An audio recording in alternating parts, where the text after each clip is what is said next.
broadcasting live from the Metro Manila. Good morning to all Filipinos here and all over the world. This is CIX News giving you the latest and most credible news for today. Here are the top stories for this day. Typhoon Ulysses triggered massive flooding in the Metro Manila and surrounding province. Yan province is swamped by floodwaters due to heavy rain.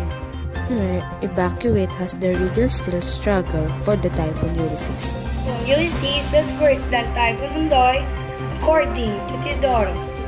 Authorities appealed for aid for flood victims to the national government. The nation's drive was made by different showbiz personalities for the victims of typhoons. Filipino bayanihan spirit emerges amid the threat of the pandemic. Typhoon Ulysses triggers massive flooding in Metro Manila and its surrounding province. Here is Mr. Juster for the update. Thank you, Miss Ina. Typhoon Ulysses triggered massive flooding in Metro Manila on Thursday, confining some people on their rooftops and provoking evacuation efforts by the authorities. Thousands of homes in low-lying areas in Metro Manila and its surrounding provinces were submerged by the flood.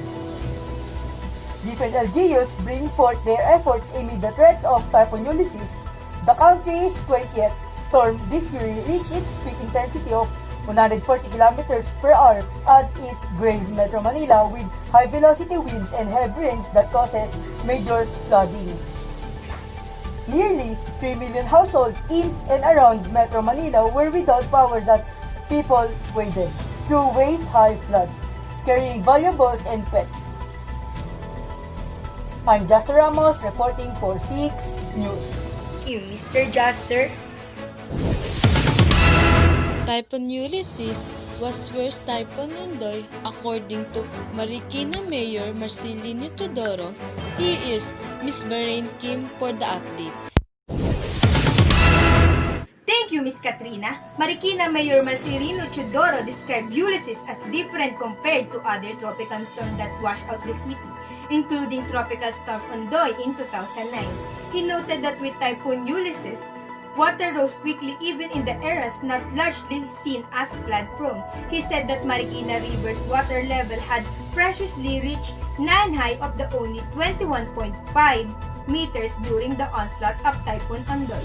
Now, with the Typhoon Ulysses, the water level exceeded the previous record as it rose up to 22 meters, affecting nearby cities. According to Pag-asa, both Typhoon Ondoy and Typhoon Ulysses reached 300 plus millimeters of rainfall, but Typhoon Ulysses lasts longer than Typhoon Ondoy. I am Bahrain Kim Serrado, reporting for CIX News. Thank you, Miss Bahrain. Yan province swamped with floodwaters due to heavy rain. Here is Mr. Richard for the update. Thank you, Miss Yana. Although not directly hit by Typhoon Ulysses, the province is swamped due to constant rain brought by tail end of a cold front. As of 8 a.m. Friday, the reservoir water level of Magdalena Dam reached 192.64 meters above sea level, almost reaching the dam's filling level of 193 meters above sea level. 7 of the dam's gates were already opened at 18 meters. Major river in the province have overflowed due to the non-stop rain that causes some shores erode. Houses in different cities were completely submerged, with pieces of furniture seen floating around. Because of this, the residents were shocked as the water rose faster, so they immediately ran up to their roofs. Action forwards to the crisis. They also called for help to the national government to assist the affected residents. I am Richard Almasora reporting for CIX News. Thank you, Mr. Richard. Thousands were evacuated as the region is still struggling for the Typhoon Ulysses. Here is Mr. Ruff for the update. Thank you, Miss Katrina. According to NDRRM, 196,696 individuals or more than 53,700 families were previously evacuated before the typhoon hit. The Philippine National Police, Armed Forces of the Philippines, and the Bureau of Fire Protection also deployed rescue teams in various areas. Local authorities have ordered forced evacuation to the residents of low-lying as the Typhoon Ulysses graces the region with packing sustained winds of 140 kilometers per hour and gustiness up to 195 kilometers per hour. Meanwhile, some residents were stranded on their roof and waiting to be rescued. Rescue teams from the LGU doubled their work as the typhoon making its strength. I am Ralph Flores reporting for CIX News. Thank you. Thank you, Mr. Ralph. COVID update. The Department of Health reported the total number of Filipinos with coronavirus is 422,915.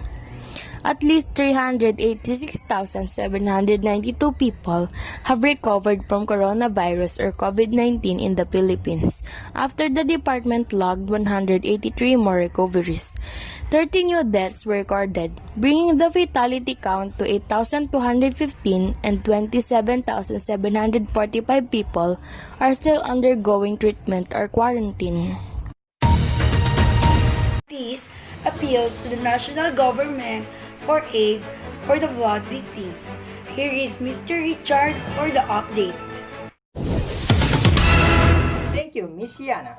Different LGU appeals to the national government for aid for the victims of unexpected flooding in the region. In an address to the nation, President Duterte said local and national government agencies have been mobilized to respond to the situation. A 125.7 million aid were given to the flood victims. Different LGU and NGO shifted for massive relief operations to address the needs of the victims. Vice President Leni Robredo also responded to calls for help in affected areas with the assistance of different government agencies. I am Richard Almasora reporting for CIX News. Thank you, Mr. Richard. Different donation drive was made by the different showbiz personalities for the victim of the typhoon. Here is Mr. Juster for the update. Thank you, Miss Katrina.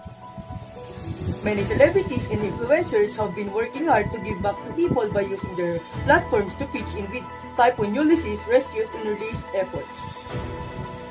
A lot of them came together to help out those who were most affected, where some joined in rescue efforts while some led fundraising.